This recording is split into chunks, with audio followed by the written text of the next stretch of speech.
Assalamualaikum warahmatullahi wabarakatuh. Apa kabarnya para siswa? Selamat berjumpa kembali di channel Guru Eksata bersama saya Pak Irvin. Pada kesempatan kali ini saya akan membawakan materi tentang koordinat kartesius bagian kedua, yaitu tentang posisi garis pada koordinat kartesius. Baiklah, sebelum pelajaran dimulai, saya persilakan kepada para siswa untuk mengklik tombol subscribe yang ada di bawah agar kita semua bisa belajar selalu bersama. Bila sudah, persiapkan catatannya. Marilah kita mulai pelajaran. Kedudukan dua garis. Pada pelajaran-pelajaran yang telah lalu, tentunya para siswa sudah mengenal kedudukan dua garis. Ada 3 macam kedudukan dua garis, yaitu yang pertama adalah garis sejajar. Dua garis saling sejajar tidak akan berpotongan bila terus dipanjangkan sampai titik tak berhingga. Ini adalah garis L1 yang bila terus kita panjangkan tidak akan bertemu dengan garis L2. Maka garis L1 dan garis L2 adalah garis yang saling sejajar. Kemudian kedudukan dua garis yang kedua adalah garis berpotongan. Dua garis berpotongan bila bertemu di satu titik. Misalkan ini garis K1 dan garis K2 berpotongan di satu titik yang merah ini. Kemudian kedudukan dua garis yang ketiga adalah garis tegak lurus. Dua garis tegak lurus bila berpotongan titik dan membentuk sudut 90 derajat atau sudut siku-siku. Misalkan ini garis M1 dan garis M2 membentuk sudut 90 derajat atau siku-siku. Ini sudah ada simbol siku-sikunya. Ini dinyatakan bahwa M1 dan M2 adalah garis yang tegak lurus. Bagaimana para siswa udah paham semua tentang kedudukan dua garis ini? Ada 3 macam. Sudah ingat? Baiklah, bila sudah paham dan ingat, saya lanjutkan kembali. Posisi garis terhadap sumbu X dan sumbu Y. Diberikan diagram kartesius seperti ini. Dan ada soal, misalkan contoh. Buatlah garis G1 yang 8 satuan sebelah kiri sumbu Y. Ini sumbu Y, 8 satuan ke kiri. 8 satuan ini minus 8. Berarti seperti ini. Garis G1, 8 satuan sebelah kiri sumbu Y. Kemudian buatlah kembali garis G2, 5 satuan ke kanan garis G1. 5 satuan ke kanan. 1, 2, 3, 4, 5. Di sebelah sini berarti garis G2.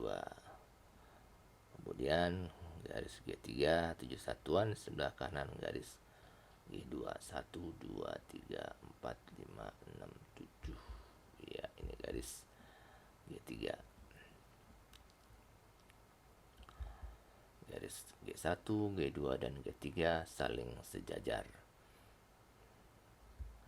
Garis G1 sejajar dengan sumbu Y dan tegak lurus terhadap sumbu X.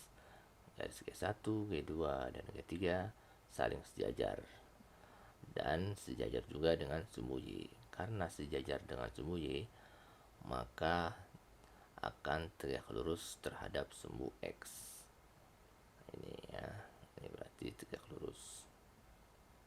Ini tegak lurus terhadap sumbu X. Ya.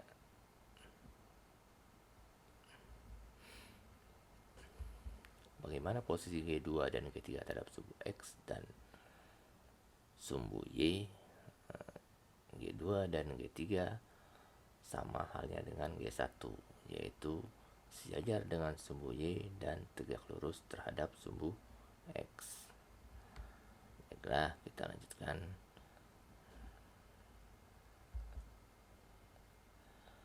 Nah, misalkan contoh diberikan garis L1 yang letaknya 9 satuan sebelah atas sumbu X. Kemudian buatlah garis L2 yang 5 satuan di bawah L1. Ini L1, 5 satuan di bawah 1, 2, 3, 4, 5. Ya, iya, sebelah sini. Garis L2. Kemudian diberikan soal lagi, misalkan L3, 5 satuan di bawah L2. 1, 2, 3, 4, 5. Sebelah sini garis L3, 5 satuan di sebelah bawah garis L2. Garis L1 sejajar terhadap sumbu X dan tegak lurus terhadap sumbu Y. Bagaimana posisi garis L2 dan L3 terhadap sumbu X dan sumbu Y? Karena L2 dan L3 ini sejajar dengan garis L1, maka kedudukannya pun sama, yaitu garis L2 dan garis L3 ini sejajar dengan sumbu X dan tegak lurus terhadap sumbu Y. Nah, misalkan diberikan suatu garis M1 seperti ini. Garis M1 memotong sumbu X dan sumbu Y. Buatlah garis yang memotong sumbu X dan sumbu Y dan sejajar dengan garis M1. Ini misalkan contohnya garis M2, karena tidak ditentukan sejauh mana terhadap garis M1. Jadi misalkan garis M2 ini, dimanakah garis M1 dan M2 memotong sumbu X dan sumbu Y? Lihat, garis M1 memotong sumbu X di 4,0 dan memotong sumbu Y di 0,4. Sedangkan garis M2 itu memotong sumbu X di min 2,0 dan memotong sumbu Y di 0,min 2. Bagaimana para siswa? Sudah paham? Mudah sekali kan untuk dipahami. Bila sudah paham, baiklah kita lanjutkan lagi. Ya, diberikan contoh soal. Buatlah titik-titik A 4,4, titik B min 2,4 dan titik C 4,2. Ya, ini adalah diagram kartesiusnya. Dan ini adalah titik A 4,4, titik B min 2,4 dan titik C 4,min 2. Gambar garis G yang melalui titik A dan B. Kita buat garis yang melalui titik A dan B. Ini adalah garis G yang melalui titik A dan B. Bagaimana posisi garis G terhadap sumbu X dan sumbu Y? Dari sini kita lihat bahwa posisi garis G ini adalah sejajar dengan sumbu X dan tegak lurus terhadap sumbu Y. Gambar garis L melalui titik A dan C. Bagaimana posisi garis L terhadap sumbu X dan sumbu Y? Ini adalah garis L yang melalui titik A dan C. Posisi garis L ini adalah tegak lurus terhadap sumbu X dan sejajar dengan sumbu Y. Gambar garis M yang titik B dan C. Bagaimana posisi garis itu terhadap sumbu X dan Y? Ini adalah garis M yang diminta yang melalui titik B dan C.